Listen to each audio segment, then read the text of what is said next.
여러분들 이런 분들이 있어요. 나는 딱 보면 알아. 딱 보면 뭘 알아 알기는. 여러분들 딱 보면 알아요? 사람도 난 한눈에 딱 보면 알아. 여러분들 정말로 한눈에 딱 보면 알아요? 나는 그거 불가능하다고 생각해요. 어떻게 나 세상 돌아가는 거 딱 보면 알아. 나는 이 사람은요 자기 꼬라지를 모르는 사람이에요. 자기 주제를 모르는 사람이야. 난 내 강의 때 핸드폰 올려도 한 번도 신경질을 부린 적이 없어. 한 번도. 제가 30대 때는 내 강의 때 핸드폰 올리면 가만히 안 있었어요. 무식하게 핸드폰도 안 꺼놓고. 한번 미사하는데 거양성취 하는데 핸드폰이 울리더라고요. 내려놨죠. 그리고 이렇게 얘기했어요. 일주일에 한번 모여갖고 하느님 찬양하고 기도 한번 해보겠다는데 핸드폰 그걸 못 끄고 들어오느냐고 난리를 쳤어요. 그랬더니 미사 끝나고 자매 하나가 나한테 와서 신부님 죄송하다는 거예요. 왜 죄송하냐? 그랬더니 우리 남편 핸드폰 소리였다는 거 아까. 그럼 남편 핸드폰이면 남편이 발이 없냐 손이 없냐 입이 없냐 왜 남편이 와서 사과 안 하고 당신이 와서 사과하냐? 그랬더니 그 자매 하는 말이 우리 남편은 청각 장애자라는 거예요. 그러니까 듣지를 못하는 거야. 말도 못하는 거지. 근데 이거를 진동으로 놨는데 풀린 거야. 진동으로 놨는데 풀린 거야. 그래서 자기도 모르고 남편도 몰라서 신부님 미사 때 분심 들게 해서 너무너무 죄송하다는 거예요. 내가 그날 이후부터 지금까지 내 강의 때 핸드폰 울려도 한 번도 신경질을 부린 적이 없어. 그리고 내가 나이가 50이 넘어 보니까 50이 넘으니까 진짜 핸드폰이 울려도 네 바지에서 울리는지 내 바지에서 울리는지도 모르겠더라고. 그러니까 참 나이를 먹는 게 좋더라고요. 나이를 먹으니까 봐도 못 본 척, 알아도 모르는 척, 들어도 못 들은 척 이렇게 하게 되더라고요. 그래서 요즘은 막 이렇게 우리 직원들하고 뭐 가까이 있는 사람들하고 무슨 의견이 부닥치고 막 그러면은 정말 막 내 이야기를 저 알지도 못하는 거 고쳐주고 싶은데 안 고쳐줘요 요즘은. 왜냐하면은 귀찮아. 그냥 알아서 하라고. 나이 먹는 게 그래서 좋더라고요. 예. 얼마 전 미국의 한 노인이 자기가 기르던 강아지에게 1,560억을 유산으로 물려주었습니다. 걔한테 유산 물려준다는 얘기 참 많이 있죠. 이 실화입니다. 실화. 그리고 강아지를 사육하는 사육사에게는 1년에 5만 불, 그러니까 6천만 원의 연봉을 주겠다고 유언을 했습니다. 개가 죽으면 1,560억 중 남은 돈은 동물보호소에 기증하도록 유언을 남긴 거죠. 그 개도 죽을 거니까 그 개가 죽으면은 1,560억은 동물보호소로 기부하게끔 유언을 남겼습니다. 그런데 자신의 외동 아들에게는 100만 불 불만 유산으로 남깁니다. 100만 불은 우리나라 돈으로 12억이죠. 그러니 아들이 도대체 내가 개보다 못합니까? 개에게는 1,560억을 주고 나에게는 12억을 주다니 이게 말이 됩니까? 판사님 억울합니다. 바로 잡아 주세요. 라며 변호사를 사서 소송을 제기했습니다. 얼마나 부모의 가슴에 한이 맺히게 하고 부모를 섭섭하게 했으면 부모가 재산을 개에게 다 물려주고 아들이 원망해갖고 소송을 걸으면 일불만 주라고 했겠습니까? 우리가 대접받는 자녀가 되는 길은 자녀로서의 자격을 갖춰야 돼요. 부모님의 기쁨이 되어야 하죠. 아들이 아들다워야 아들 대접을 받는 것입니다. 아들이 아들답지 않은데 어떻게 아들한테 유산을 상속해 줄 수 있습니까? 황창현 신부님의 행복 특강 지금 바로 시작하겠습니다. 영상이 마음에 드신다면 구독, 좋아요, 알림 설정 부탁드립니다. 임종 전 죽음을 예고하는 5가지 증상도 함께 들으시면 좋겠습니다. 저는 강의를 할 때 꼭 거울을 봅니다. 왜 거울을 보느냐면은 머리는 이렇게 잘 정리됐는지. 오늘도 평창에서 우리 부관장 신부님 이동이 있었어요.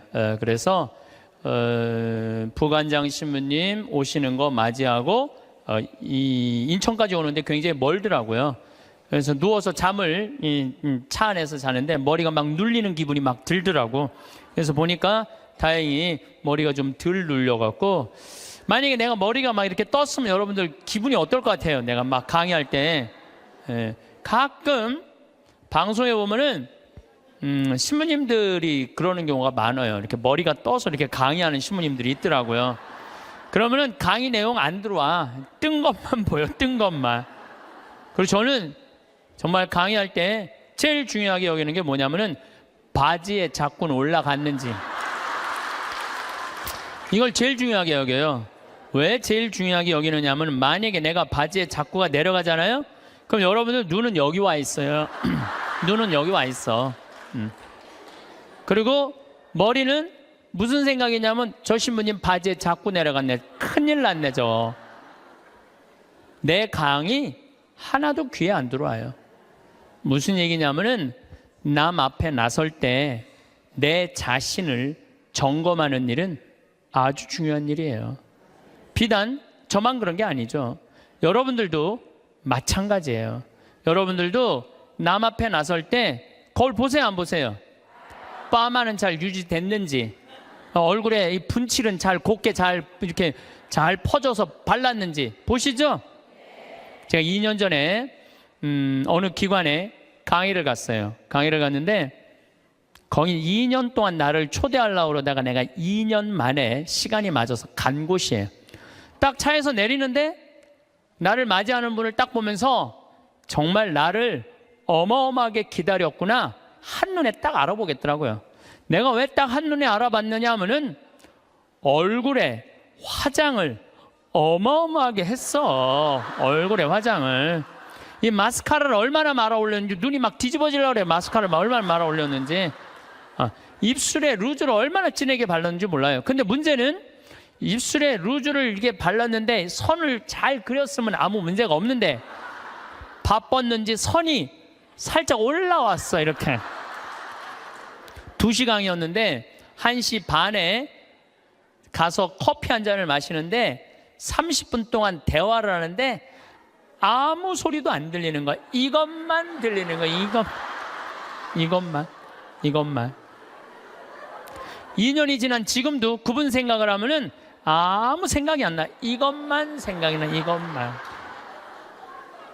그분은 화장도 열심히 했는데 마지막 뭐를 안 했느냐 하면은 거울을 안 본 거예요. 자기의 모습을 점검하지 않은 거죠. 근데 더 안타까운 거는 그 사무실에 8명의 동료, 직장 동료들이 있었는데 아무도 지적해 주지 않은 거예요. 누군가 얘기해 줬으면 얼마나 좋아요. 선생님, 루즈 선이 잠깐 벗어났으니까 화장실에 가서 거울 보고 좀 고치고 나오시라고. 그랬다면 이분은 고칠 수 있었을 거예요. 근데 8명 중에 아무도 얘기해 주지 않은 거예요. 우리는 내가 내 자신을 볼 수 없다면 누구라도 내 자신을 봐야 돼? 남이라도 내 자신을 봐야 돼. 남이 나를 고쳐줄 수 있어야 돼요.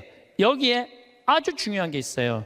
우리는 듣는 마음이 있어야 돼요. 왜 그분한테 선생님 선에 루즈가 벗어났어요 라고 왜 얘기해 주지 않았을까요? 말해도 안 들었으니까. 평상시에 여러분들도 인생을 살면서 누가 이렇게 며칠 전에 사당 오동 성당에 강의를 갔는데, 이제 강의 가기 전에 성당 앞에서 곱창 순대 이 전골을 먹는데 옆에 애기 아빠들 같아. 중학교 2학년 딸을 둔 애기 아빠들이 딸 얘기를 하는 거예요. 먹으면서 재밌더라고. 얘기를 들어보니까 한 애는 게임, 페이스북을 너무 하는 애고, 한 애는 집을 하나도 안 나가는 애야. 친구를 아무도 안 만나는 애야. 그러면서 뭐 애를 그렇게 키우면 안 된다, 뭐 어쩌고 저쩌고 막 하는데 소주를 거의 4병을 둘이서 먹더라고요. 근데 일어나면서 마지막 한 애기 아빠가 이런 말을 하더라고요. 너는 네 딸 네 방식대로 키워. 내 딸은 내가 알아서 키울 테니까. 그렇게 소주 2병을 먹어가면서 얘기했는데 안 듣는 거죠. 사람이요, 안 들으면은요 고쳐줄 수가 없어요. 그리고 중요한 건 나를 고쳐줄 수 있는 친구가 있느냐 없느냐예요. 여러분들은 내가 만약에 루즈가 이렇게 잘못 벗어났을 때, 야 이리 와, 너 루즈 벗어났어. 하고 이렇게 고쳐줄 수 있는 친구 있어요, 없어요? 있어야 돼. 그걸 뭐라고 그러냐면 멘토라고 그래요. 멘토. 내 삶을 이야기할 수 있는 사람, 내 삶의 문제를 이야기 나눌 수 있고 상의할 수 있는 사람, 멘토가 필요해요. 저는 3명의 멘토가 있어요. 물론 우리 동창 신부들은 뭐 멘토라고 그러긴 좀 그렇고, 나이 많은 형들 셋이 내 멘토가 있어요.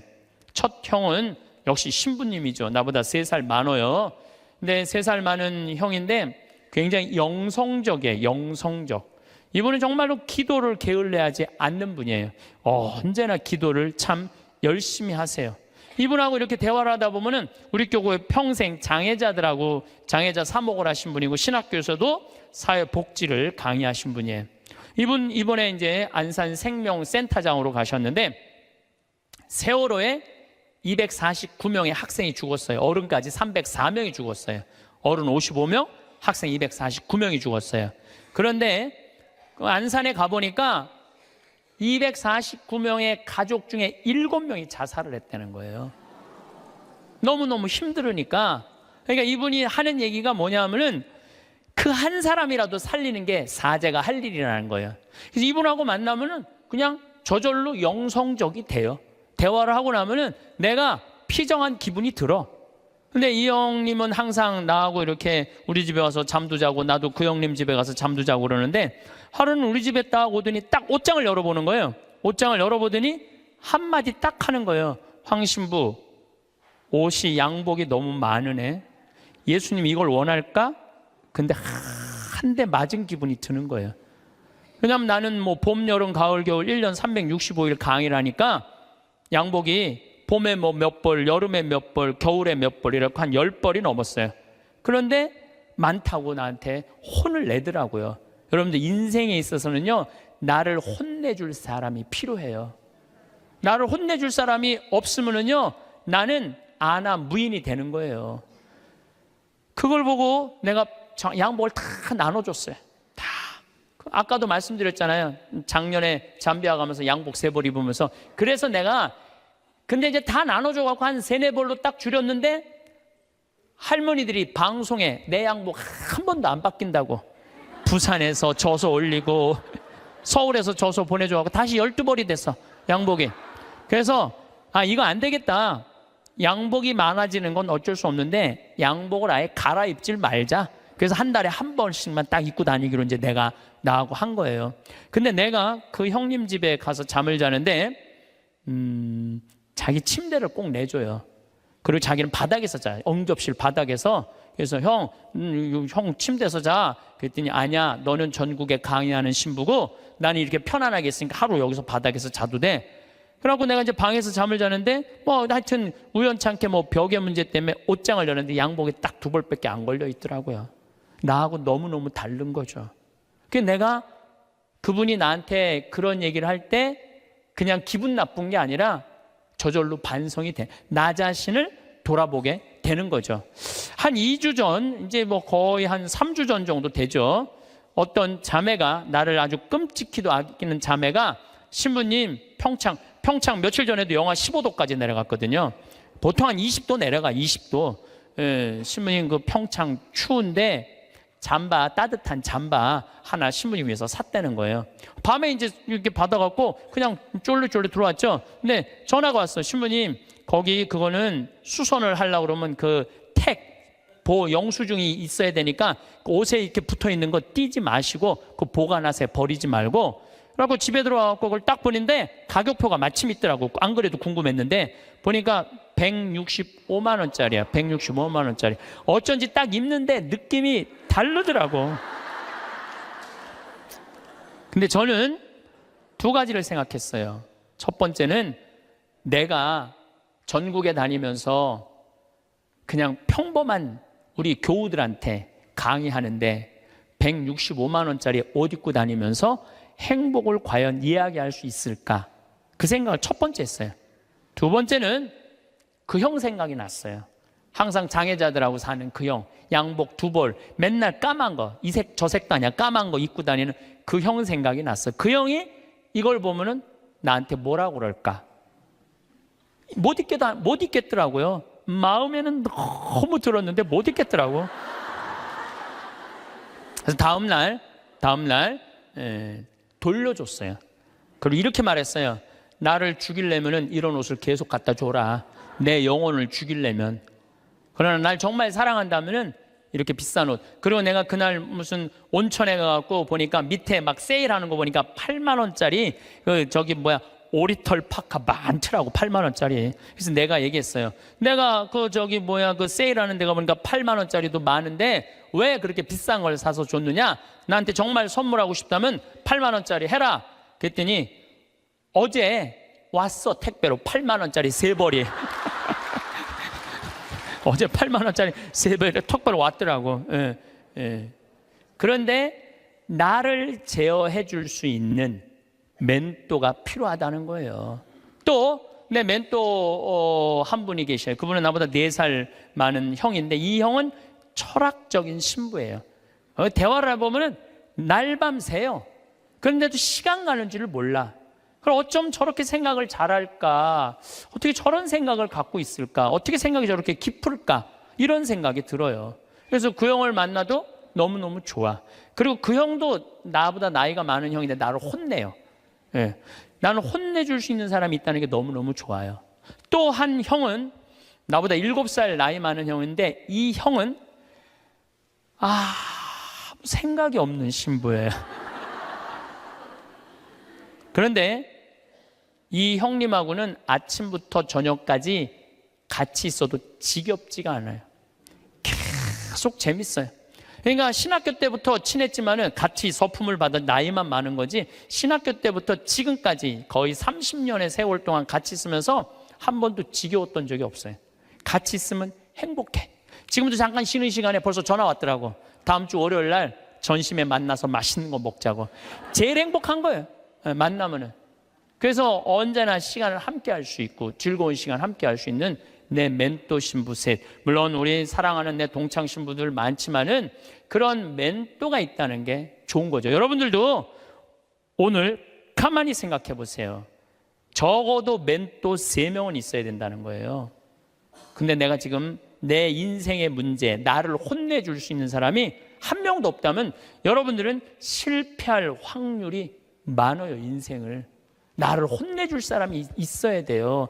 친구를 잘못 두면요 인생 망가지는 사람들도 많아요.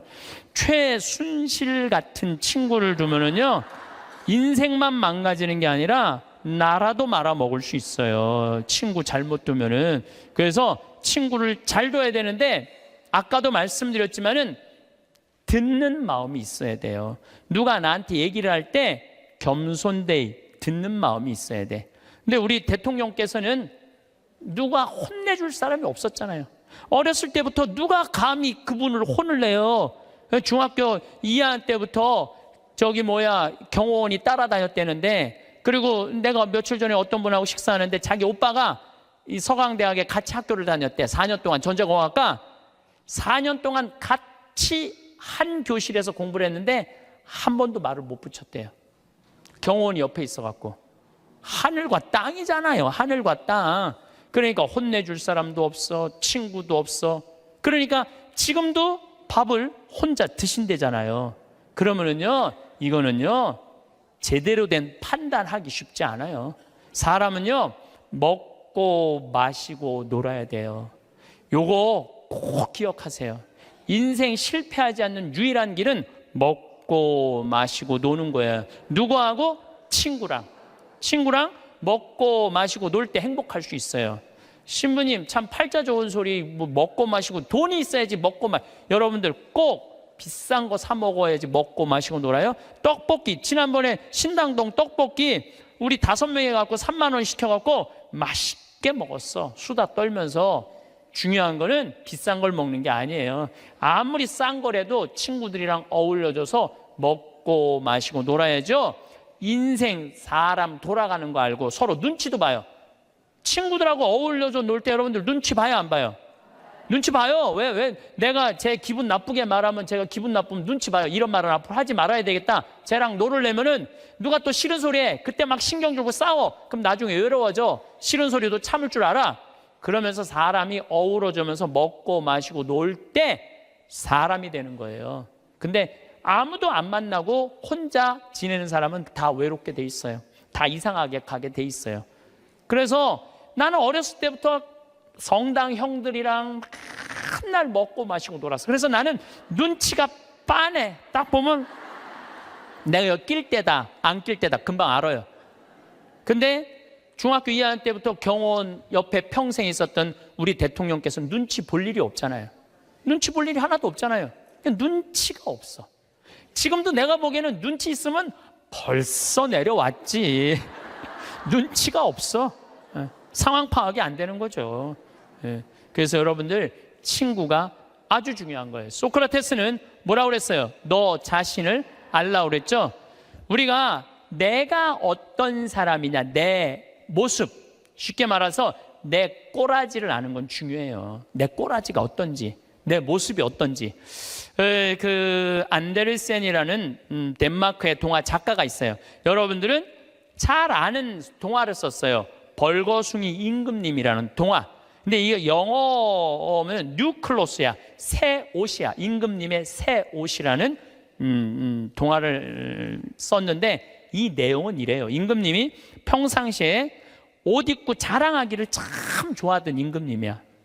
예쁜 옷 입고 자랑하기를 좋아하던 임금님이야. 근데 사기꾼 둘이 임금님한테 가갖고 임금님한테 뭐라 그랬냐면은 우리가 기가 막힌 천을 짤 줄 안다.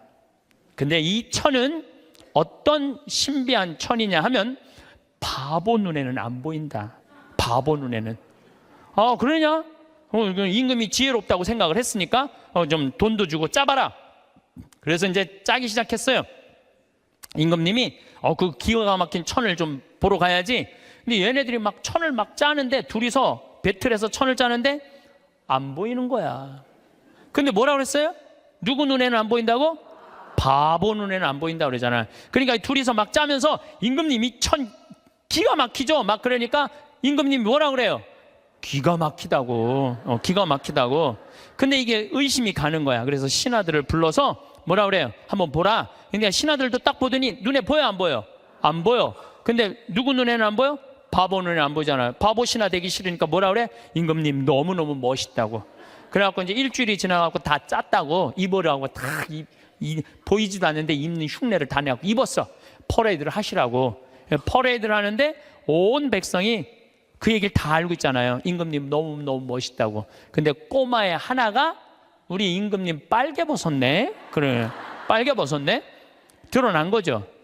그런데 동화가 여기서 끝났다면 이 동화는 하나도 재미없어요. 근데 이 동화는 끝까지 읽어보면은 어떻게 끝나느냐 하면 임금님은 창피해갖고 왕궁으로 뛰어들어가야 되는데 끝까지 퍼레이드를 해요. 끝까지 퍼레이드를 하고 그 창피를 다 당하고 왕궁에 들어가요. 여러분도 임금이 왜 끝까지 퍼레이드를 했을까요? 중간에 들어가면은 벌거벗은 거 내가 인정하는 거 아니야. 그러니까 니네들 눈에는 안 보여도 내 눈에는 보인다. 그리고 끝까지 한 거예요. 끝까지. 그런데 여러분들 친구들이 너 그거 잘못됐어. 그러면 고쳐야 되는데 어떻게 해? 끝까지 고집피고 가는 사람들이 있죠. 너 그거 다단계 너 그거 하면 안 돼. 친구가 분명히 그랬어. 너 다단계 하면 안 돼. 근데 이 다단계 하는 사람이 뭐라 그래? 나 이거 성공할 거야. 너 몰라서 그렇지. 내가 이걸로 돈 벌을 거야. 끝까지 가. 언제까지? 완전히 말아먹을 때까지. 그게 자기 꼬라지를 모르는 거죠. 그래서 소크라테스가 뭐라 그러는 거예요? 너 자신을 알라고 얘기를 하는 거. 너 자신을 알라고. 공자님은 제자들이 이렇게 말합니다. 임금님, 죽음 이후에 대해서 좀 알려주십시오. 그러니까 공자님이 뭐라 그래요? 나는 이 삶도 다 알지 못하는데 내가 어떻게 죽음 이후에 대해서 말하겠느냐. 굉장히 겸손한 얘기죠. 여러분들 이런 분들이 있어요. 나는 딱 보면 알아. 딱 보면 뭘 알아 알기는. 여러분들 딱 보면 알아요? 사람도 난 한눈에 딱 보면 알아. 여러분들 정말로 한눈에 딱 보면 알아요? 나는 그거 불가능하다고 생각해요. 어떻게 나 세상 돌아가는 거 딱 보면 알아. 나는. 이 사람은요 자기 꼬라지를 모르는 사람이에요. 자기 주제를 모르는 사람이에요. 그 공부 많이 하고 생각 깊은 공자님도 내가 삶도 다 이해 못하는데 어떻게 죽음을 알겠느냐, 죽음 이후에 대해서 이야기하겠느냐. 저나 여러분들이나 너무너무 우리가 모르는 게 많아요. 저는 가끔 나 이런 하느님이라면 안 믿어, 이런 하느님이라면 나 성당 안 나가, 이런 하느님이라면 나 종교 안 가질 거야, 그리고 아주 웃기지도 않는 걸로 하느님을 평가하는 사람들이 많아요. 하느님이 온 우주의 하느님인데, 정말로 삼라 만상을 주관하시는 하느님인데 지가 딱 보면 알아? 하느님에 대해서? 이게 이미 겸손에서 벗어난 거예요. 하느님에 대해서 어떻게 딱 보면 알아? 이렇게 한 가지로. 많은 분들이 저한테 이렇게 해요. 아, 신부님, 하느님이 계시다면 왜 이런 일이 벌어져요? 라고 물어보는 사람들 참 많아요. 여러분들도 그렇게 막 덤비고 따질 게 있잖아요. 하느님이 계시다면 왜 이런 일이 벌어지느냐고 나한테 물어보면 저는 뭐라고 대답할 것 같아요? 나도 그게 너무 궁금하다고. 나도 모르는 거 너무 많아. 나도 모르고 너도 모르는 거야. 그러니까 우리는 뭐 할 필요가 있어? 겸손해야 돼요. 자기 자신을 들여다보려면, 교만하면 자기 자신을 들여다볼 수가 없어요. 또 부처님은 뭐라고 그러냐면 자기 자신이 누군지를 아는 사람은 부처고 자기 자신이 누군지 모르는 사람은 중생이라고 그랬어요. 부처님도 결국은 가장 큰 숙제가 뭐예요? 자기 자신을 깨닫는 거야. 그게 각자 부처의 자기 자신을 깨닫는 일이 그렇게 어려운 일이에요. 그렇다면 여러분들은 여러분들 자신을 깨닫기 위해서 무슨 노력을 하나 이거예요. 무슨 노력을. 내가 나 자신이 누군지, 내가 어디로 가고 어떻게 살고 앞으로 어떻게 살아가야 되는지 이걸 알기 위해서 무슨 노력을 하고 있느냐 이거예요. 아무 노력도 안 한다면 우리는 지금 인생을 실패할 확률이 굉장히 많죠. 예수님은 마태복음 7장에 뭐라고 그랬어요? 남의 눈에 있는 티끌 꺼낼 생각하지 말고 네 눈에 있는 들보 꺼내라고 그러죠. 이번에 제가 여름에 잠비아 봉사활동 가고 아주 크게 깨달은 게 하나 있어요. 이제 매년 40명 가다 이번엔 80명이 갔어요. 그러니까 거기 이제 뭐 숙소가 사람이 북적북적한 거지. 그러니까 뭐 샤워 물도 중간에 하다가 끊어지고 막 이런 일이 많아요. 그러니까 막 이제 제가 이번에 여름에 갔을 때 하도 샤워를 해갖고 하도 끊어져갖고 내가 이번에 한 게 있어. 이번에 보름 동안 가는 동안 샤워를 한 번도 안 했어. 샤워를 한 번도 안 했어. 아주 좋더라고요. 예. 그런데 문제는 샤워를 한 번도 안 해갖고 문제는 다 해결됐는데 화장실이 문제인 거야. 이 사람이 화장실에 갖고 일을 봤는데 물을 내렸는데 물이 안 내려. 그럼 어떻게 그냥 나오는 거죠. 그리고 난 다음에 내가 이제 일을 보러 딱 들어가면은 그 변기에 있는 똥을 보면 너무 더러운 거야. 너무너무 더러워. 정말 더러워. 그런데 이상하게 내가 이번에 깨달은 게 뭐냐면은 화장실에 갖고 내가 똥을 넣고 내 똥을 보면은 안 더러워. 이상하게. 나 요즘 그 청국장 가루 먹고 화장실 가면 정말 요새 황금색 똥이 나와요. 그걸 보고 있으면 오히려 이뻐. 똥을 보면은. 아니 내 똥은 안 더럽고 이뻐 보이는데 남의 똥은 더럽지? 신기하죠? 여러분들 그런 경험 없었어요? 예, 저기 목욕탕 가갖고 가보면 남 똥 놓고 안 내리고 가면 너무 더럽잖아요. 근데 또 막상 내가 똥을 놓고 보면은 이상하게 안 더러워. 이게 인간의 본성하고 똑같은가 봐요. 남의 단점은 더럽고 커 보이고 내 단점은 가리는 거예요. 안 보이는 거예요. 근데 우리가 정말로 이 세상을 올바로 살아가려면은 누구 똥이 들어야 돼? 내 똥이 들어야 돼. 누구 단점이 커 보여야 돼? 내 단점이 커 보여야 돼. 남의 단점은 작아 보이고 내 단점은 커 보여야 돼요. 그래서 내가 누구냐 이거 아는 일은 참 중요해요. 내가 누구냐라는 답이 나오면은요 어떻게 살아갈 것이냐라는 답도 나와요. 나는 천주교 신부예요. 그렇죠? 아주 간단하잖아요. 나는 천주교 신부야. 난 천주교 신부니까 하늘나라의 구원을 선포하는 사람이야. 그래서 천국이 있다. 하느님께서 현존하고 계시다. 역사하고 계시다. 하느님은 정의로우신 분이다. 이 얘기하는 게 나의 당연한 의무야. 또 한 가지는 내가 하늘나라의 구원의 기쁜 소식을 전하는 사람이니까 누가 기뻐해야 돼? 내가 기뻐해야 돼요. 내가 내 안에 기쁨이 없으면 교우들이 날 보고 저 신부님 뭐야?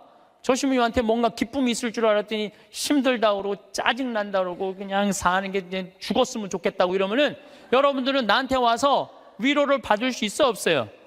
위로 못 받아요. 근데 나한테 와갖고 나는 저 별을 보면은 요즘은 별이 내 심장에 박혀. 진짜로 너무너무 별이 예뻐요.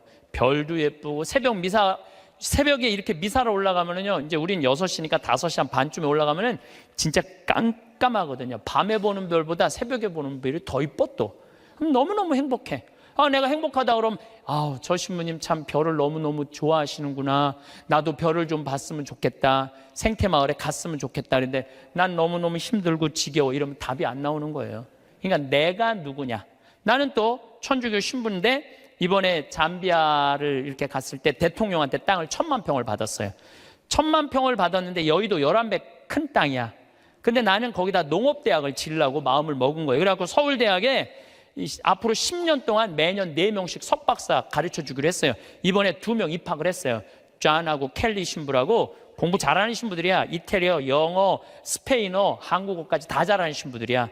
얘네들이 언어 능력이 뛰어나거든요. 그래서 이번에 이제 2명이 입학을 해요. 그리고 이제 또 올해도 계속 찾아서 10년 동안 40명만 석박사를 만들어 놓으면요, 그것도 서울대학에서 만들어 놓으면요, 잠비아뿐만 아니라 아프리카에서 최고 좋은 농업대학 세울 수 있어요. 근데 문제는 그렇게 농업대학을 세운다고 또 할머니가 돈을 100억 줬고, 그 100억이면 잠비아에선 1000억이에요.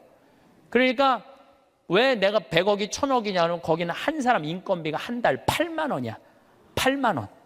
그러니까 10명 써도 80만 원이야. 우리 직원 웬만한 거 한 직원 안에 월급이 400만 원인데 40명 쓸 수 있어. 40명. 그러니까 100억이면 잠비아에 1000억이야. 그래서 난 농업대학 생각을 하고 있는데 은돌라 교구라고, 잠비아는 그 교구는 신자가 100만 명이에요. 100만 명.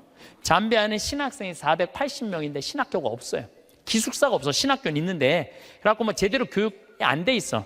주교님이, 그 반달 주교님이 날 찾아오더니 귀양 이렇게 좋은 땅에다가 신부님 얘기 들어보니까 돈도 있대는데 신학교 짓는데 10억이면 된다는데 신학교 줘달라는 거예요. 저는 한 대 맞았어요. 왜 맞았느냐면 거기다가 물론 내가 환경을 운동하는 신부라 농업대학을 짓겠다고 먼저 생각했지만은 사실은 그 반달 주교님이 이런 강론을 하셨어요. 그 라디오 방송국을 갖고 있더라고요. 우리가 빵을 먹는 게 중요하냐, 하느님의 말씀을 먹는 게 중요하냐, 그 얘기를 하더라고요. 전 너무너무 창피했어요. 빵이 중요한 게 아니다. 하느님의 말씀을 먹는 게 중요한데 신학교를 줘야 된다. 그래서 이번에 한국에서 온 신부가 신학교를 줘주려고 그런다. 기뻐해라. 내가 반성을 너무 많이 했어. 내가 신부인데 신학교를 줘줘야지. 그래서 이번에 이제 잠비아에 신학교 짓고, 그걸 너무 충격을 받아갖고 모잠비크에도 신학교가 필요하대. 모잠비크에도 줘주고. 그래봐야 10억이야. 10억. 나 100억 받았는데 뭐 그거 못 줘줄 게 뭐 있어. 10개라도 줘줄 수 있지. 그러니까 내가 누구이냐라는 질문에 답이 나오니까 어떻게 살아갈 것이냐라는 답이 나오더라고요. 만약에 내가 학교 선생님이야. 선생님은 애들한테 뭐 가르쳐야 돼요? 공부? 나는 절대 공부를 가르쳐서는 안 된다고 생각해. 아이들한테 뭘 가르쳐야 되냐면 행복을 가르쳐야 돼. 사는 도리를 가르쳐야 돼. 사람들하고 어우러 사는 거를, 법을 가르쳐야 돼. 그게 선생님이 할 일이죠. 난 내 강의 때 핸드폰 올려도 한 번도 신경질을 부린 적이 없어. 한 번도. 제가 30대 때는 내 강의 때 핸드폰 올리면 가만히 안 있었어요. 무식하게 핸드폰도 안 꺼놓고. 한번 미사하는데 거양성취 하는데 핸드폰이 울리더라고요. 내려놨죠. 그리고 이렇게 얘기했어요. 일주일에 한번 모여갖고 하느님 찬양하고 기도 한번 해보겠다는데 핸드폰 그걸 못 끄고 들어오느냐고 난리를 쳤어요.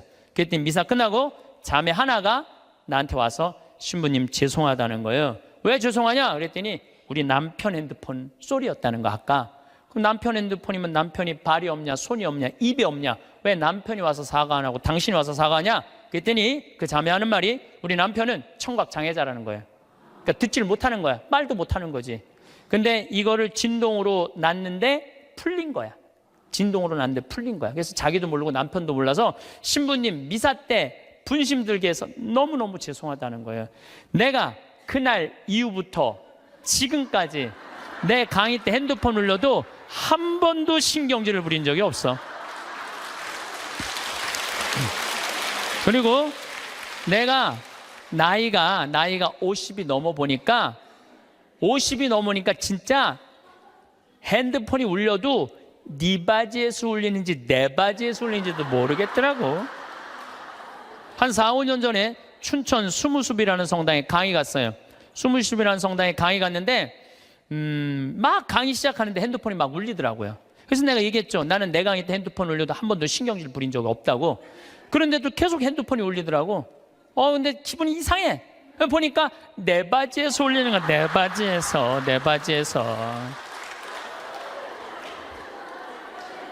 그래서 나이를 먹는다는 게 참 좋더라고요. 젊었을 때는 누가 잘못하잖아. 특히 교우들이 잘못하면 바로 지적하고 바로 혼냈어요.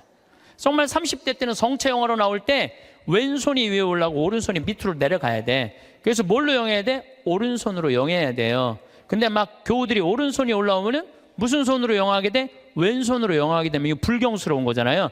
그래서 30대 때 오른손이 올라오면 손바닥을 내리쳤다니까. 내가 똑바로 하라고. 그러면은 이 교우만 사색이 되는 게 아니야. 뒤에서 성체 영화로 나오는 교우들도 내가 이렇게 해보면 보여. 막 이러면서 나오는 게 보여. 막 이러면서 나와. 근데 결국은 틀려. 그럼 또 손바닥 내리치는 거야. 30대 때는 내가 그랬어요. 근데 50대가 되니까 뭐가 보이느냐면은 주부들이 설거지 많이 하고 그러면은 손목 관절염이 있어. 그래서 이게 안 돌아가는 게 보이더라고. 안 돌아가니까 다른 손으로 하는 거야. 근데 30대 땐 그게 안 보인 거야. 그래서 50대, 지금 40대 후반부터는 왼손으로 올리면 왼손에 영해드리고 오른손으로 영해드려. 그리고 헷갈리는 교우들은 네가 알아서 줘. 그러면 내가 어떻게 영하는 줄 알아? 그냥 정가운데다 영해드려. 그냥 네가 알아서 먹으라고. 정가운데다. 그러니까 참 나이를 먹는 게 좋더라고요. 나이를 먹으니까 봐도 못 본 척, 알아도 모르는 척, 들어도 못 들은 척 이렇게 하게 되더라고요. 그래서 요즘은 막 이렇게 우리 직원들하고 뭐 가까이 있는 사람들하고 무슨 의견이 부닥치고 막 그러면은 정말 막 내 이야기를 알지도 못하는 거 고쳐주고 싶은데 안 고쳐줘요, 요즘은. 왜냐하면은 귀찮아. 그냥 알아서 하라고. 나이 먹는 게 그래서 좋더라고요. 예.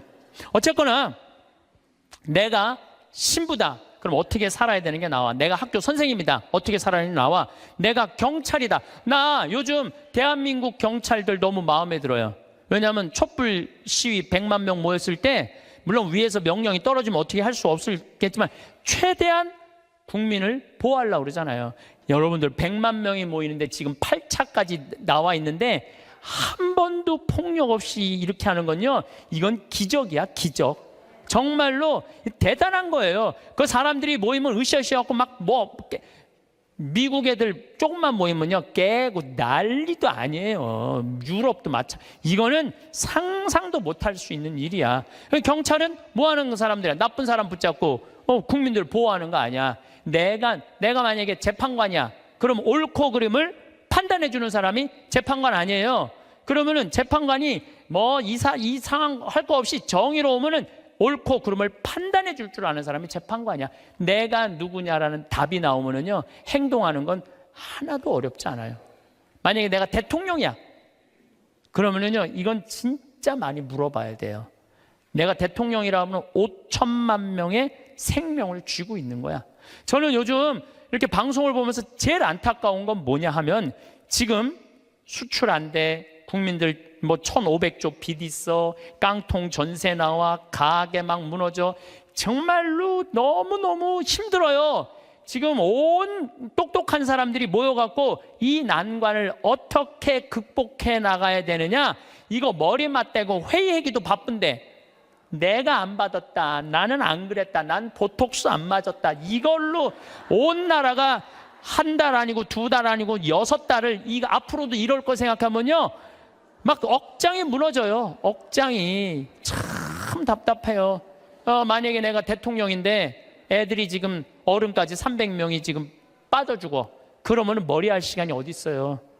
머리할 시간이 어디 있어요? 이거 말아 올릴 시간이 어디 있어? 지금 모자 쓰고 빨리 나가야지. 이게 왜 그러느냐면 내가 누구냐를 묻지 않기 때문에 그래. 내가 누구냐. 여러분들도 마찬가지예요. 내가 누구냐를 물어야 돼. 그래서 저는 중학교 1학년 때 세례를 받았어요. 14살 때. 세례 받기 전에 나는 어땠느냐? 반장, 부반장 해봤던 적이 없어요. 나는 반장, 부반장. 그리고 우리는 한 반이 70명이었는데 줄반장도 중요한 자리였어요. 줄반장도 해봤던 적이 없어.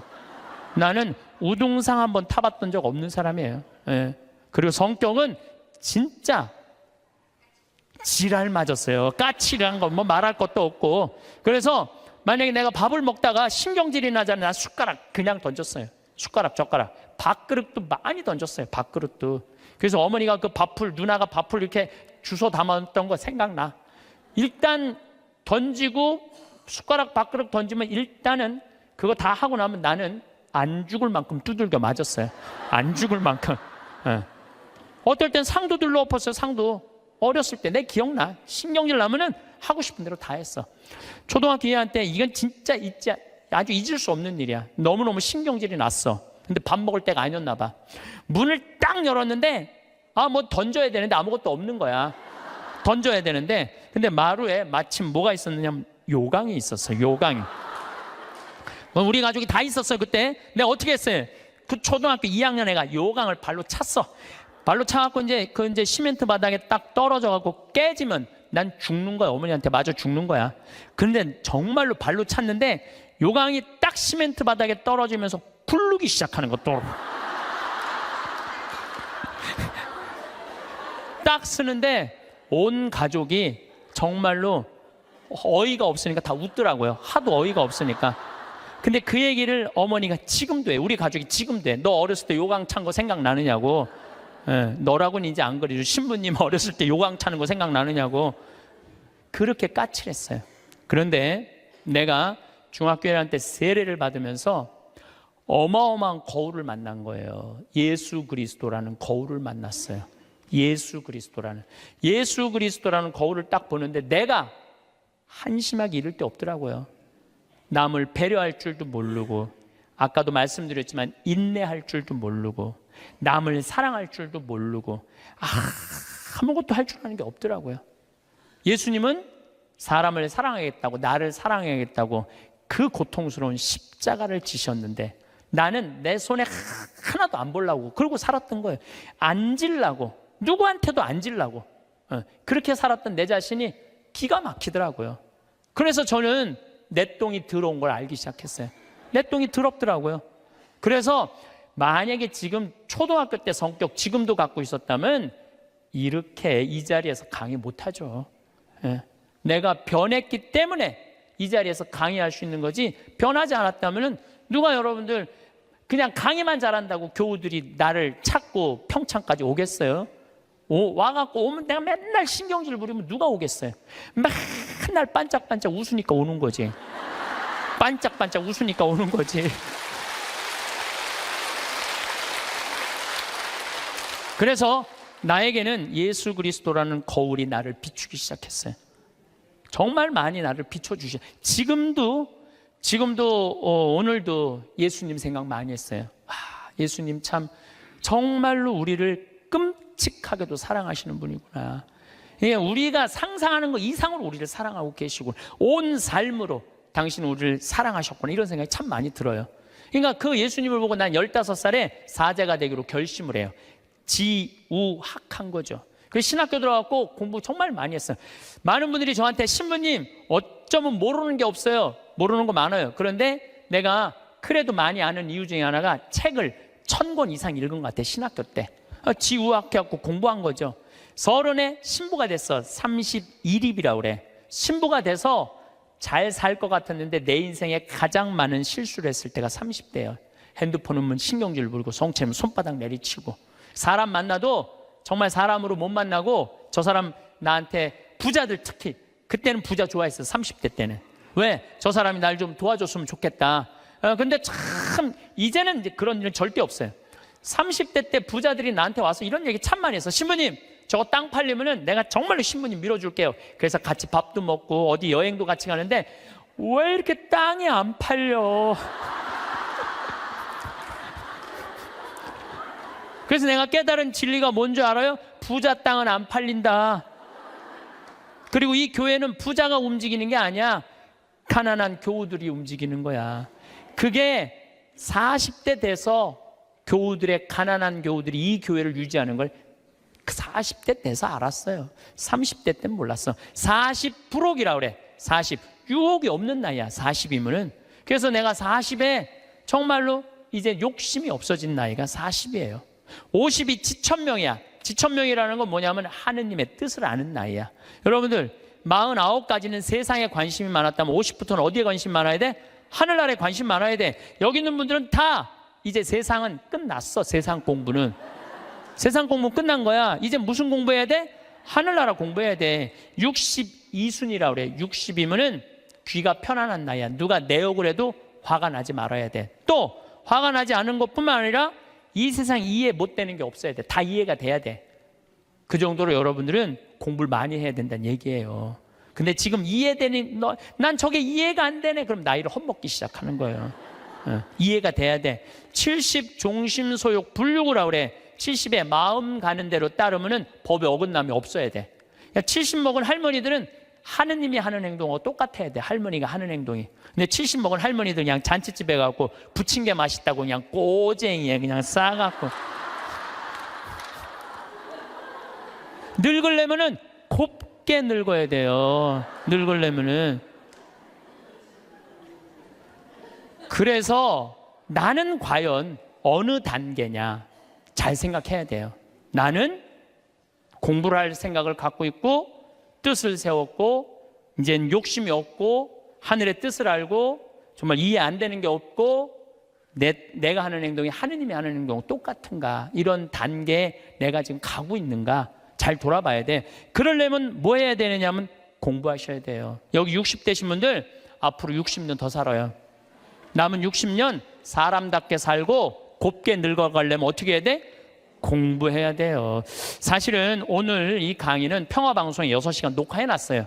그런데 또 영성에 한 게 아주 엑기스만 내가 지금 한 거야. 요거 듣고 평화방송에 또 6시간 강의 들으면은 여러분들은 아마 자신을 어떻게 깨웠느냐. 그래서 내 시리즈가 죽음 껴안기, 삶 껴안기, 자신 껴안기예요. 잘 죽으려면 잘 살아야 돼. 잘 살으려면 누구한테 잘해줘야 돼? 나한테 잘해줘야 돼. 그래서 아까도 말씀드렸지만 여러분들 마음 안에 구유 다 준비됐어요?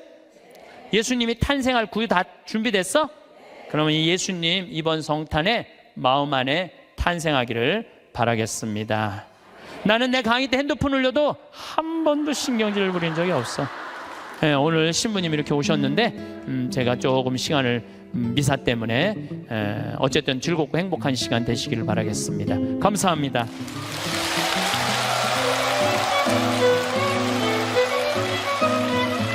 얼마 전 미국의 한 노인이 자기가 기르던 강아지에게 1,560억을 유산으로 물려주었습니다. 걔한테 유산 물려준다는 얘기 참 많이 있죠. 이 실화입니다. 실화. 그리고 강아지를 사육하는 사육사에게는 1년에 5만 불, 그러니까 6천만 원의 연봉을 주겠다고 유언을 했습니다.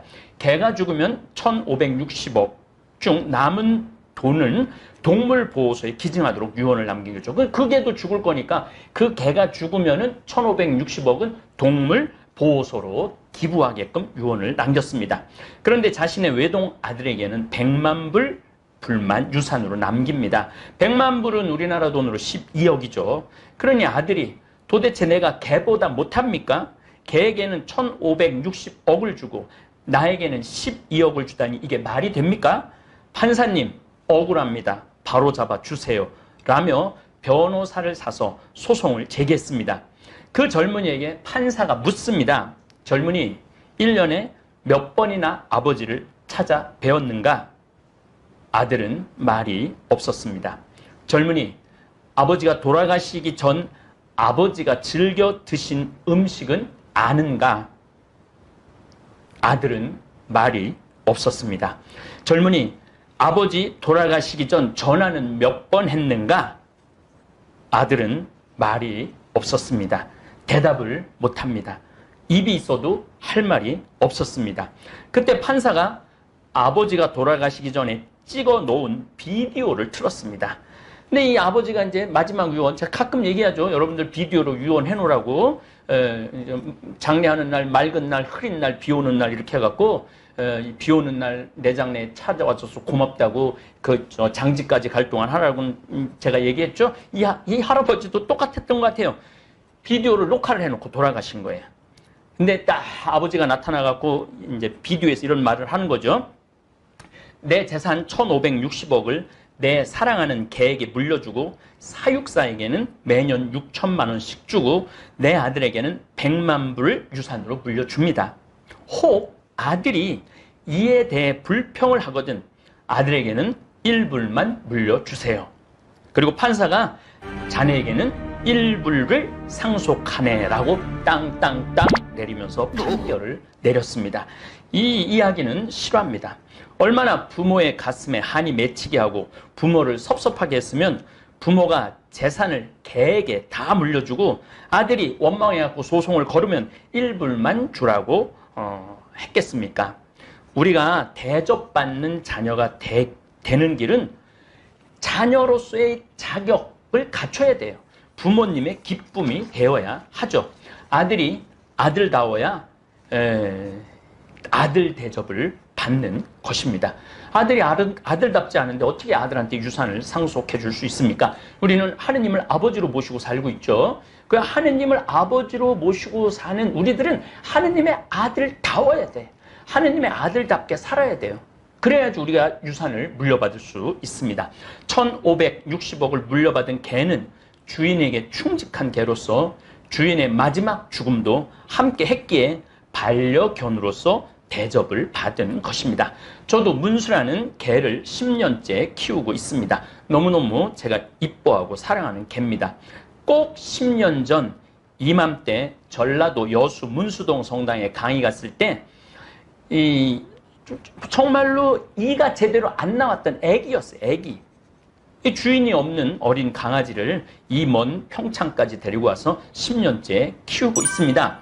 쳐다만 봐도 기분이 좋아지는 개입니다.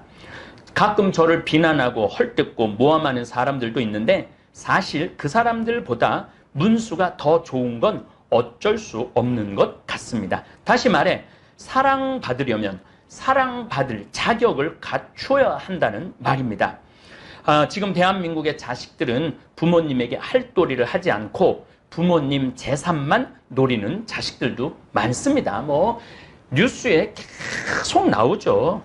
그래서 여러분들 자식들한테 재산 물려주면 안 됩니다. 요즘은 안 죽는 시대를 살아가기 때문에 부모님 나이가 90에서 100살까지 사시는 분들이 수두룩합니다. 다시 말해 효도하기가 쉽지 않습니다. 왜냐하면 내 나이가 60에서 70살 정도 되기에 90에서 100살 된 부모님 정성껏 모시기에 힘이 딸려요. 우리 집에 누님도 벌써 환갑이 훨씬 넘었는데 어머니가 이제 88살이신데 모시기 쉽지 않죠. 그래도 아무리 살아도 부모는 부모입니다. 끝까지 최선을 다해 효도를 해야 자식으로서의 도리를 다 하는 것입니다. 사실 저는 자식들도 자식들이지만 90살, 100살이 돼서도 자식한테 기대어 사는 부모님들도 문제가 있다고 생각을 합니다. 이제 인생의 주인공은 바로 나입니다. 죽을 때까지 내 행복을 책임져 주는 사람은 다른 어떤 사람도 아니에요. 바로 나예요. 나뿐입니다. 나뿐이에요. 자식이 잘해줘서 행복하고 남편이 잘해줘서 행복하고 아내가 잘해줘서 행복해서는 안 됩니다.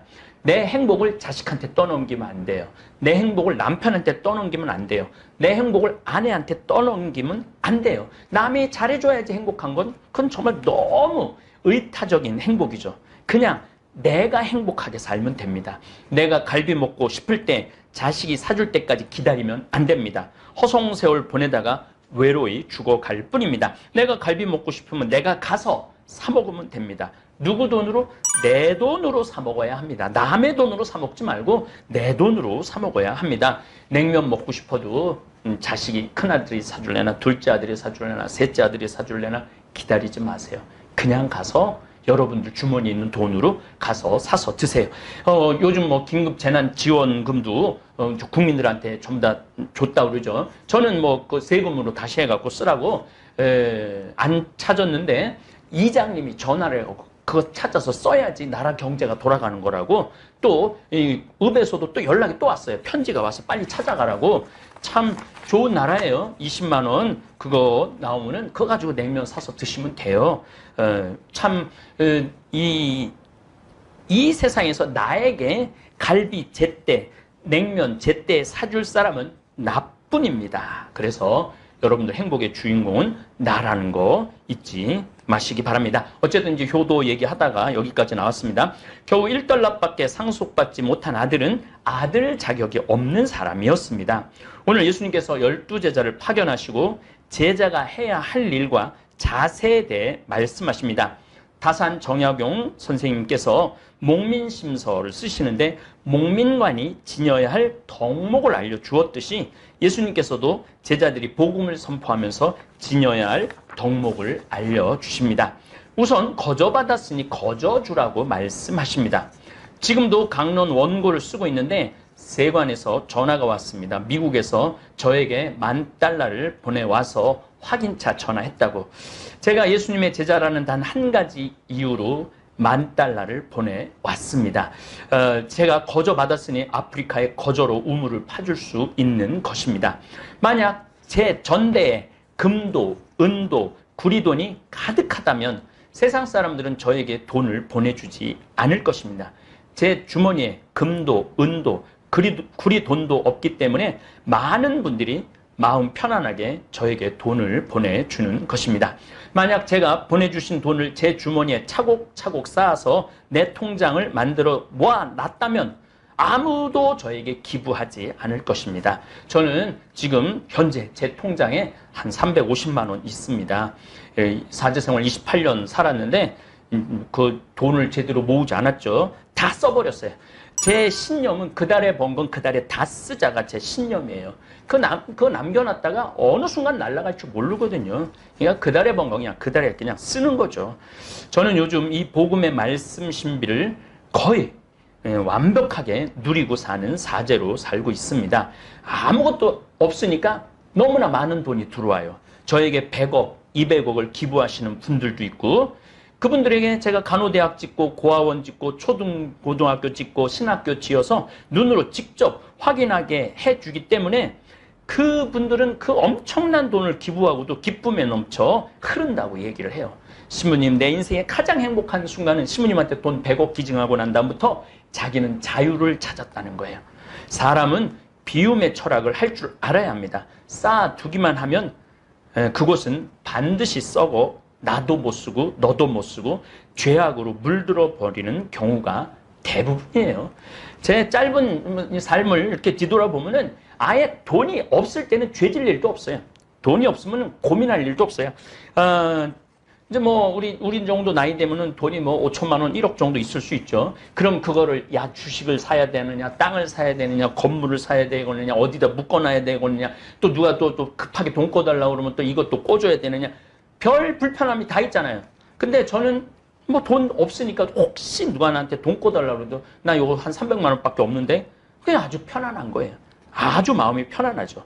400년간 부자였던 경주 최씨 집안을 보면 끊임없이 백리 안에 있는 이웃과 나누면서 살았는데도 창고에 쌀이 비지 않고 농토는 점점 넓어져만 갔습니다.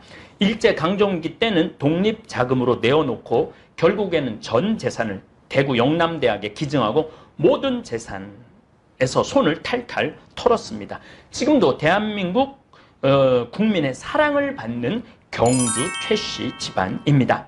사실 이 세상에 빈손으로 태어납니다. 하느님께서 모든 걸 맡겨주십니다. 우린 빈손으로 아무것도 가지고 태어나지 않아요. 그냥 빈손으로 태어났는데 하느님께서 햇빛을 주시고 공기를 주시고 비를 주시고 아름다운 경치를 주시고 그리고 우리가 두 발을 디디고 사는 이 땅도 하느님이 주신 거예요.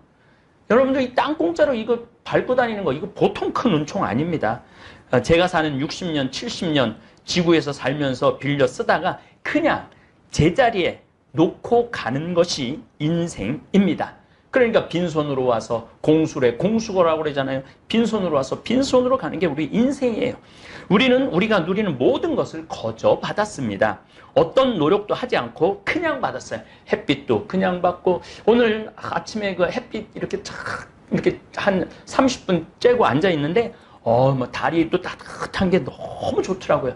그 기가 막힌 거를 공짜로 누릴 수 있으니 얼마나 행복합니까? 그리고 이 지금 아름다운 자연 네 발로 제가 매일 요즘 평창 바위공원 우리 직원들이랑 하루에 1시간 걷는데 얼마나 그 공짜 받는 거 아니에요. 다.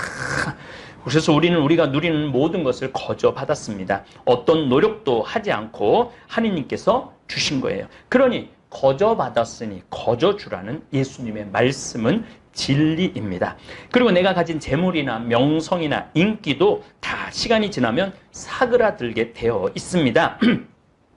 제가 저도 인기 있죠. 그렇지만 시간이 지나면 다 사그라들게 돼 있어요. 그때 유유자적할 줄도 알아야죠. 진리가 너희를 자유롭게 하리라 하신 말씀도 바로 여기에 있습니다. 예수님께서 제자들을 파견하실 때 온전히 하느님의 전능을 믿고 하느님의 일만 한다면 먹을 것도 해결해 주시고 잠자리도 해결해 주신다고 약속을 하셨습니다. 사실 저는 이 말씀을 온 몸으로 온 사제 삶으로 체험하고 사는 사제입니다. 미국 순회 강연 다닐 때도 어떤 때는 단 1달러도 쓰지 않고 그곳 교우들이 다 마련해 주셨습니다. 남미도 한 달 강의 다닐 때도 아니 어느 곳을 유럽을 가든 아프리카를 가든 호주를 가든 뉴질랜드를 가든 어느 곳을 가든 하느님의 일을 할 때는 하느님께서 협조자 그리고 제가 누워서 잠잘 자리를 마련해 주셨습니다. 그래서 저는 가끔 제가 추진하는 일이 너무 거대하고 한 개인이 하기에는 프로젝트가 너무 대담하다고 걱정된다고 말씀하시는 분들이 있는데 저는 하나도 걱정하지 않습니다. 만약 보험금이 더 이상 들어오지 않는다면 저는 아무 일도 안 하고 평창에 가만히 앉아서 이렇게 강론만 준비하면 됩니다. 하느님께서 필요한 일이라면 협조자를 보내줄 거라는 제 믿음은 흔들림이 없습니다. 지금 이 어려운 코로나19인데도 잠비아 신학교지라고 일주일에 여러분들 봉헌이 얼마나가 들어오는지 아세요? 일주일에 5천만 원씩 들어와요. 지금 끊임없이 돈이 들어와요. 그러니까 제가 앉아서 걱정할 일이 하나도 없어요. 저는 가끔 하늘에 대고 하느님한테 그래요. 하느님 돈이 안 들어오는데 이제 이걸로 저는 맞춰야 될 것 같은데요.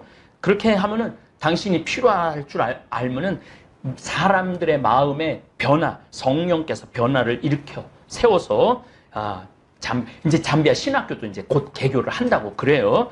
너무 좋아요. 신학교 이제 열리면은 제 정말 꿈이 그 반달 주교님이 This is my life 이건 내 인생이라고 그랬는데 This is my dream이에요. 제 꿈이에요. 꿈. 그래서 우리 최영업 신부님, 김 신부님도 마카오에 가서 공부하고 우리나라 한국 교회를 일으켰듯이 아마 거기서 공부하는 사제들이 아프리카를 일으켜 세울 것입니다. 저는 복음 선포하면서 그 동네를 떠나면서 신발에 먼지를 털어본 적이 없습니다. 왜냐하면 저를 맞아 먹여주고 재워준 하느님의 아들, 딸들이 너무 많았기 때문입니다. 그래서 오늘 예수님께서 인간적으로는 이해하기 힘든 말씀이지만 한 차원만 더 나가면 온전히 맞는 말씀입니다. 너희가 거저 받았으니 거저 주어라. 전대, 금도, 은도, 구리돈도 지니지 마라. 여행 보따리도, 여벌옷도, 신발도, 지팡이도 지니지 마라. 일꾼이 자기 먹을 것을 받는 것은 당연하다. 그래서 제가 뻔뻔하게 얻어먹고 다녀요. 맞습니다. 저는 하느님의 일꾼입니다. 기분이 참 좋습니다. 하느님의 일꾼으로 살아서 여러분들도 하느님의 일꾼이 되어 하느님의 일을 하시는 복된 사도들 되시기를 기도하겠습니다. 저는 기도는 잘 안 하는데 믿음은 엄청 강해요. 왜 믿음이 강하냐면 하느님의 현존을 저는 그냥 온 삶으로 느낍니다. 그래서 하느님께서 다 마련해 주신다라는 이 믿음. 그래서 지금 다볼 사이버 성당에 많은 분들이 관심을 갖고 새 성당 하나, 성당은 자기 두 개래요. 지금 다니는 본당 하나, 다볼 사이버 성당 하나. 맞습니다. 전 사이버에서 여러분들 위해서 유튜브 안에서 열심히 하느님 나라 신비 선포하도록 하겠습니다. 우리 신부님들 세 분도 여기 다 있고 직원들 전화도 받는데 주방에서 그 팥빙수를 만들어 왔는데 직원들이 내가 그 팥빙수에다 청국장 가루 넣어 먹는 거 찍고 싶다 그래갖고 지금 찍는 중입니다.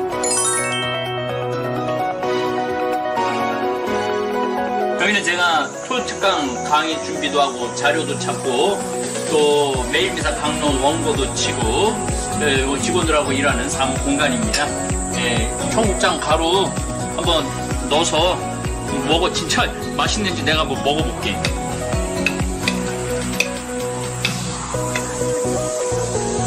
맛있겠지. 일단 한번 맛을 보고.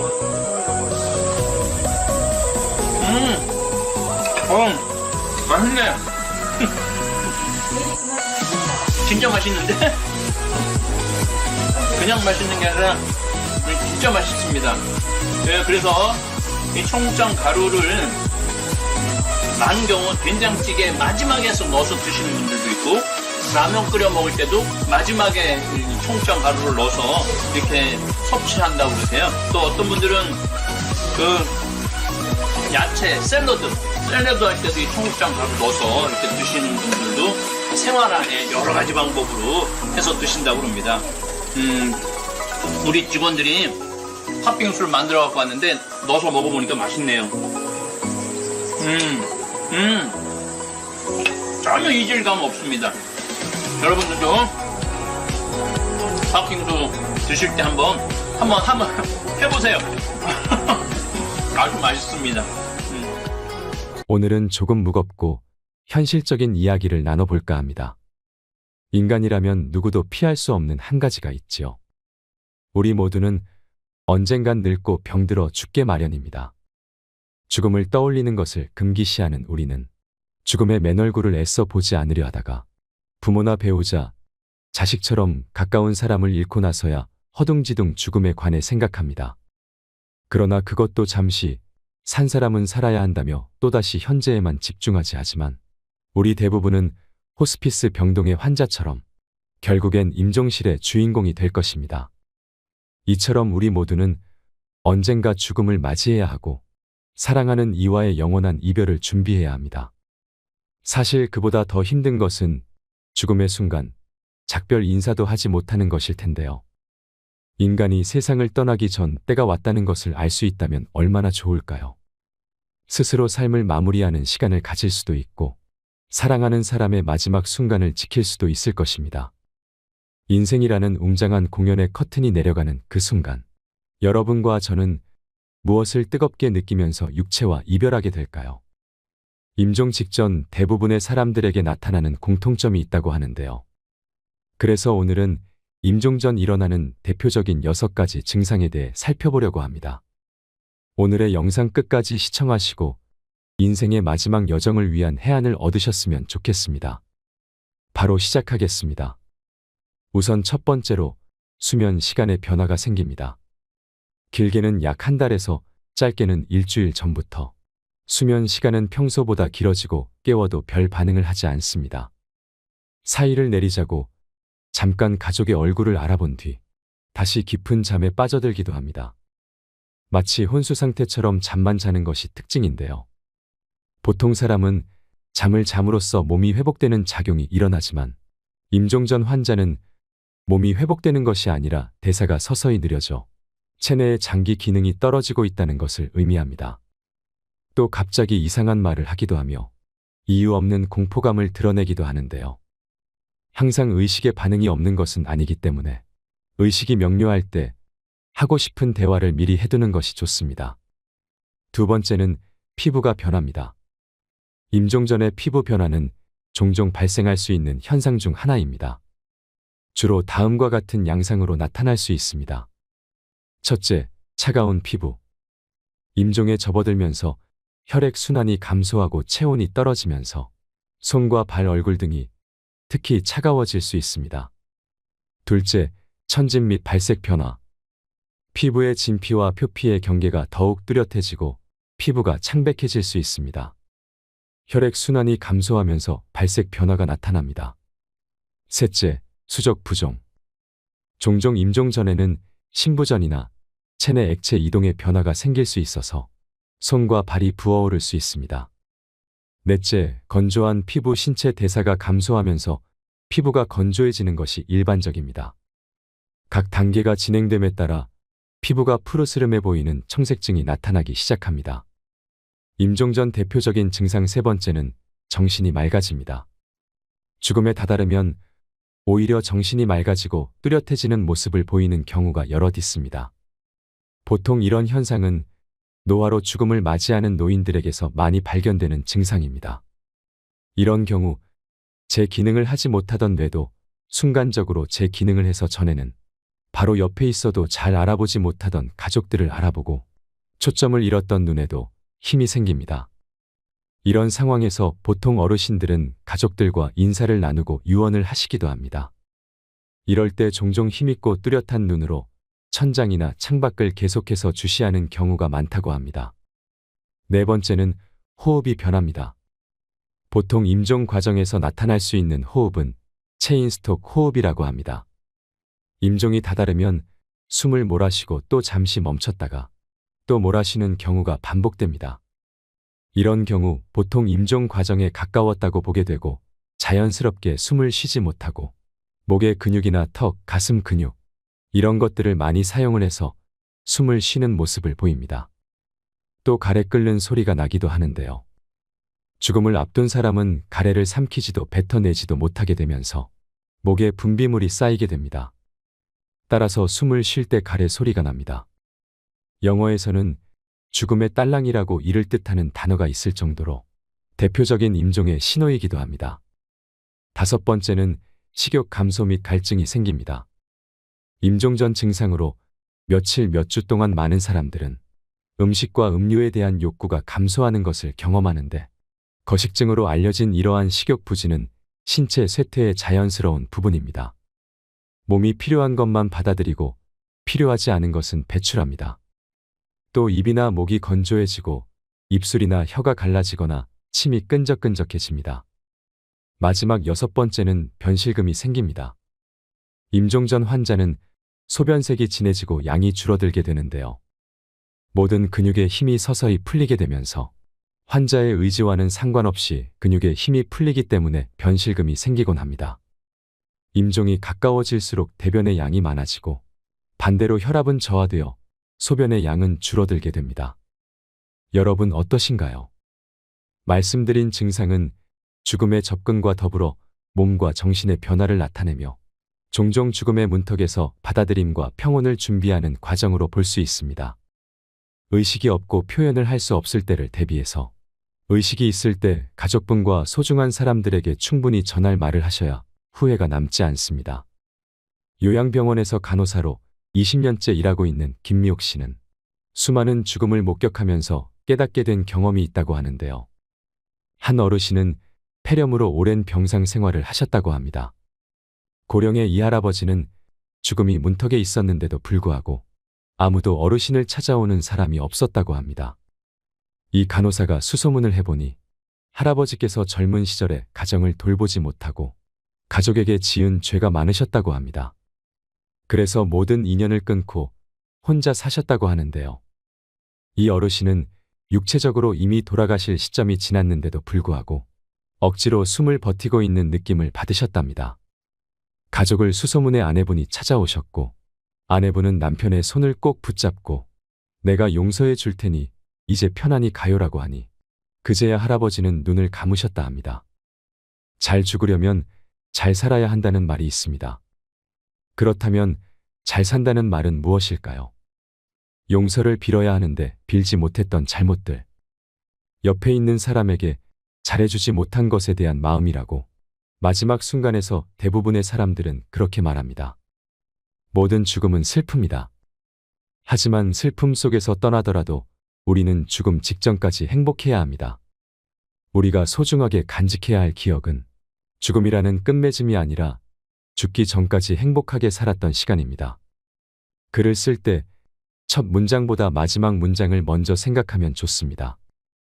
마지막 문장을 생각한 뒤 글을 써나가면 흐름의 일관성이 생기고 글 전체가 한 호흡으로 연결되기 때문인데요. 인생도 글쓰기와 다르지 않습니다.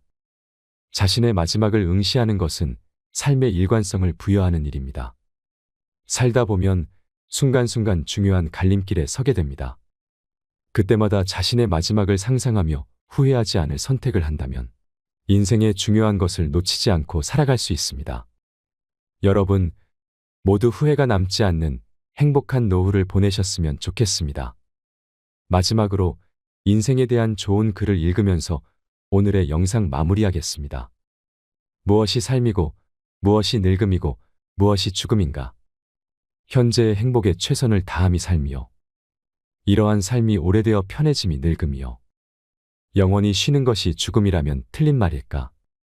사람들은 모든 면에서 양면성을 지닌다. 생과 사에 대해서도 그렇다. 어떤 사람들은 살기 위해 발버둥치고 또 어떤 이들은 쉽게 죽어버리려고 한다. 인간들 외에도 모든 생물은 열매를 맺는다. 벼 이삭도 쌀을 맺으면 그 줄기와 이파리는 누렇게 시들고 볼품 없어지는 것이다. 사과나무도 사과를 연글게 할 무렵이면 그 이파리는 벌레 먹어 흉한 모습이 된다. 사람도 이와 같이 그 열매 곧 아들과 딸을 장성시키면 늙고 병들어 볼품없는 모습으로 변해가는 것이다. 이러한 현상은 지극히 당연하고 자연스러운 것이며 우리는 그와 같은 모습에 오히려 존경심을 가져야 한다. 늙고 추하게 변해가는 것을 두려워해서는 안 된다. 또한 죽음을 두려워해서도 안 된다. 늙으면 쉬게 되는 것이고 죽는다는 것은 있던 것이 없어지는 것이 아니라 영혼과 육체가 분리되기 때문에 더 편히 쉬게 되는 것이다. 인생은 배를 타고 강을 건너가는 것과 같으며 강 저편에 닿으면 배를 버리고 무트로 올라가서 마을로 걸어 들어가는 것이다. 육신은 버리고 가야만 하는 배여. 영혼은 마을로 들어가는 나그네인 것이다. 모든 것은 지나가게 마련이다. 고통의 괴로움도 시간이 지나면 새살이 돋아나서 괴로움의 상처는 아물게 마련이다. 어렵고 힘든 시기도 시간이 흐른 뒤에는 나에게 소중한 성장의 선물이 되었다는 사실을 깨닫게 될 것이다. 내 삶에는 희극만이 존재하지는 않는다. 희극과 비극이 늘 함께 공존한다.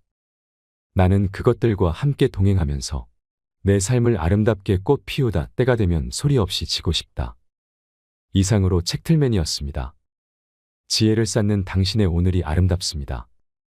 더 좋은 영상으로 찾아뵙겠습니다.